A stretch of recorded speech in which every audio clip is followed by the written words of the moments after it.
Well, The Secret Sky is a novel of forbidden love in Afghanistan. The book, written by foreign news correspondent Atia Abawi, who was stationed for almost 5 years in Kabul. Ms. Abawi was born to Afghan parents in West Germany and raised in the U.S. She's currently living in Jerusalem with her husband, but she's visiting family here and decided to stop by her old stomping ground here at CTV to tell us about her new book. And we just have to mention she used to freelance here at CTV before moving on as a foreign correspondent. So we want to jump right into it. Tell us a little bit about this book. Well, the book is a novel based in Afghanistan, and it's primarily based on experiences and stories that I covered while I was there. It focuses on two young teenagers who fall in love from two different ethnic groups. And really what I tried to do is to explain the cultural complexities of Afghanistan and the fact that it takes place in a remote village, which makes up anywhere from 2/3 to 90% of the country. I want the reader to really get an understanding as to why we've been there for so long, for 13 years. It is America's longest war, but there's a reason why it's the longest war. It's a very complicated place with very complicated traditions. It also goes into basically a fairly new complication in Afghanistan, which is, by new I mean the last 2 decades, which is the Islamic fundamentalism that has grown there and how it affects the culture as well. Is the culture, I guess, I imagine, is in the characters in your book, and your experiences there. How did that work its way into this novel? Well, what's interesting is that as a journalist, you're not allowed to use your imagination because if you do, you're not a very good journalist. So you have to tell the truth. You can't just put things from your head into a story. So what was difficult for me was to transition from doing nonfiction, doing news, to going into a novel. So what I really tried to do in my book is paint everything that I saw. I painted it with words. Everything in that book, descriptions of the mountains, is something that I've seen.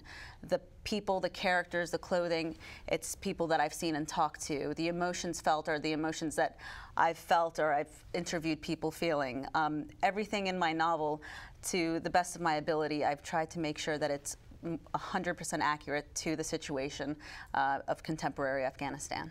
Now, your parents fled Afghanistan. They were actually, your mother was actually 8 months pregnant with you, which, just as you are now. And how did those experiences come into your book now? Because when you were reporting, it was also wartime there. It was, and it was the start of the modern-day warfare in Afghanistan. It was more than 3 decades ago when my parents decided it was time to leave for a better life for their children, and luckily they had the opportunity to. It was an interesting experience to go back to Afghanistan to see how much the country has changed, especially when you compare it to the stories that my parents had told me growing up. It was a totally different Afghanistan that they grew up in. So what I want also for Afghan American, for instance, readers to get out of this is the country has changed, and not necessarily for the better. But I also want them to realize that more than a decade ago, girls couldn't go to school. But they are starting to go back to school. But the stories that we're seeing about women going back to school, women back into the workforce, is primarily in the cities. And again, the cities make up just a fraction of the country. So the book really goes into these rural areas where women and men don't have as many rights as we'd like to think that they've gained in the last decade. So anyone here who doesn't know about Afghanistan will get an understanding of what the country is like. That's what I hope. I hope that when they read that, they can see the Afghanistan that I saw for 4.5 years. It is also a powerful love story, and you are trying to get that across in the middle of wartime as well, are you not?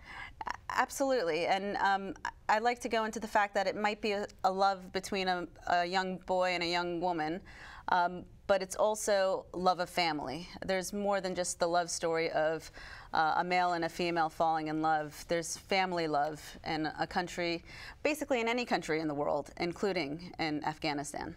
All right, Atia Abawi, so good to have you back here again, and good luck with the book. Great being here. Thank you.